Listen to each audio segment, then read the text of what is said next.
Man, these critics are tripping.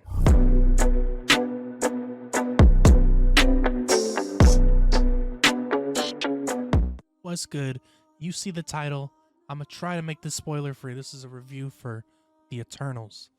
And these critics are tripping. Over the past, like 2 weeks, first we got a wave of reviews from the red carpet premiere. People were liking it. And then people were not liking it. That was like mixed in the middle. And a week after that, it just started getting trashed. This movie went down to the lowest I've seen it at 53% on Rotten Tomatoes. Captain Marvel has a higher rating. Thor: The Dark World. All the other MCU movies have a higher rating than The Eternals. This movie was fire beyond all levels. One of the best MCU movies I've seen. I don't know if it's number one for me, but it's like it's in the top 3 at least. At least. The speedster character was crazy. We ain't never seen. I mean, we've seen things like it, but there's a different flavor to this, a different style. I don't even think the director Chloe Zhao. It's so overplayed. The slow motion scenes with the speedsters. I don't think she even did that in this movie. I don't think there was a slow motion. Everything's stopped around the character.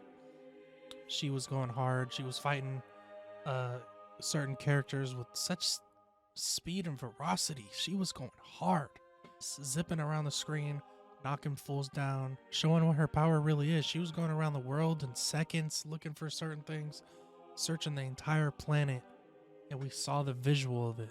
It was beautiful. And she left a really nice, cool looking contrail. Loved it. Icarus. They literally called this man Superman in this movie. I think he's the strongest Eternal, at least in all their eyes. Like, he's the strongest Eternal because they all have their rankings.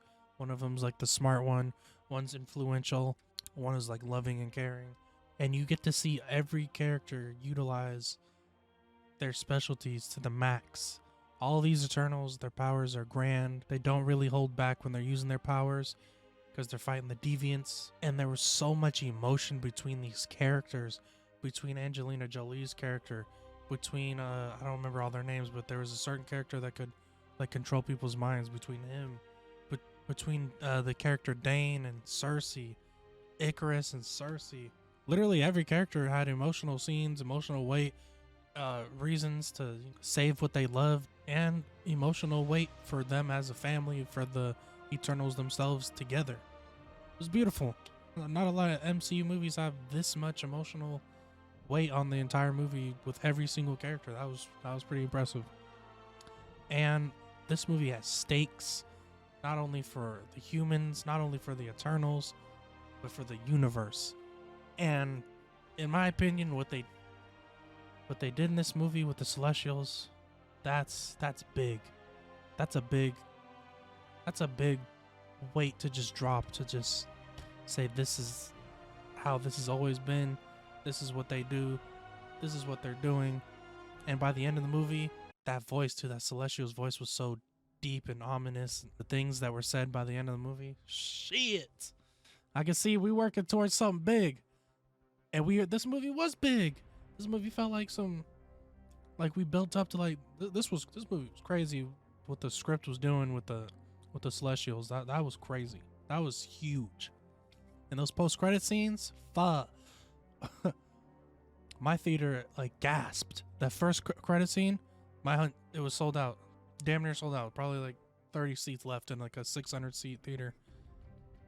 When that first post-credit scene came up, and we figured out what character that was, the entire theater gasped. They're like, "Oh shit!" I was like, "Oh damn, they doing this?" I was like, "Okay." The second one was interesting too. I feel like, dang, I don't want to spoil it, but I feel like I haven't seen anybody even say that one of the characters in the second one could be who it is, and I think, all right, maybe in the comment section we can talk about that one.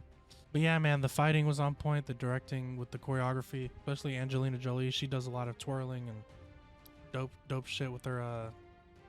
I don't know if you would call it a sword. I'm just gonna call her sword and shield. Really amazing action there. Amazing action with the speedster. Amazing action with the strong guy. I don't remember all their names. Crazy, really fun action actually with the Icarus. He's flying around, laser beaming, looking like Superman and shit. Pretty cool. I wouldn't call it action, but I mean, it was pretty cool scenes with Cersei when she would, you know, change matter into other matter. I did like that visually. That was pretty nice. I mean, they all did good though. They all showed out with their powers. And Chloe Zhao, her directing with the vistas that she was showing, the landscapes, crazy. This movie in IMAX was crazy. I'll say this though, I wish the whole movie was in IMAX because it kept going from like an IMAX format to the standard format, back to IMAX to standard. It kept doing that like a lot though, like back and forth. I thought the whole thing was an IMAX. I don't know. That's weird. I thought the whole thing was gonna be an IMAX, but it wasn't. When it was an IMAX, that shit was beautiful. That full screen, you're not missing no screen real estate. That was really nice. The surround sound was really good in the theater too.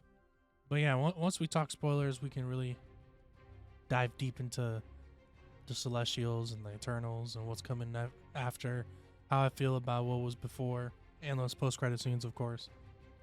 Yeah, we could really dive into that when we talk spoilers. Maybe we'll talk spoilers live, or I'll do a video. We'll see when that happens, though. For this movie, I give it an A. It's an A. Just a straight up A. Let me know what y'all think in the comments. Like, comment, subscribe. I'm just the guy with a camera and a mic. And I'm out. I don't see nothing wrong. I don't see nothing wrong. Just a little subscribe. Subscribe is mighty I don't fine. See nothing wrong. Go ahead and hit that like button. Oh, you know I like that. Oh, now you better hit subscribe. Oh, bitch, you gonna die.